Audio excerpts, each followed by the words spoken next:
Club বিশ্বকাপ থেকে Messi বিদায় হয়েছে অনেক আগেই, তবে ম্যাচের থেকে মেসির জার্সি নিয়েই হয়েছে আলোচনা।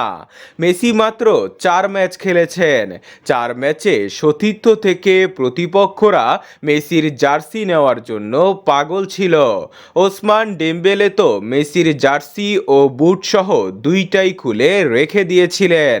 মেসির জার্সি পেতে যেমন পাগল প্রতিপক্ষরা, ঠিক তেমনি নিজ দেশের খেলোয়াড়রাও। আকাশি নীল ওই 10 নম্বর জার্সিটা প্রত্যেক আর্জেন্টাইন খেলোয়াড়েরই স্বপ্ন। আর এই 10 নম্বর জার্সি পাওয়ার দৌড়ে সবার চেয়ে এগিয়ে রয়েছেন আর্জেন্টিনার নতুন sensation Thiago Almada. Free kick, খেলার ধরন ও ইম্প্যাক্ট মেসির মতোই। সর্বশেষ 4 ম্যাচে 3 গোল ও 1 অ্যাসিস্ট করেছেন। কলম্বিয়ার বিপক্ষে লাল কার্ড খেয়ে 1 গোলে পিছিয়ে থাকা সেই 10 জনের দলকে নিশ্চিত হার থেকে বাঁচিয়েছিলেন এই তারকা। অনেকে বলেছেন মাঠে যেন সেদিন তারা লিওনেল মেসিকেই দেখেছেন। তার passing, dribbling, cross, chance create ও বল কন্ট্রোল অসাধারণ।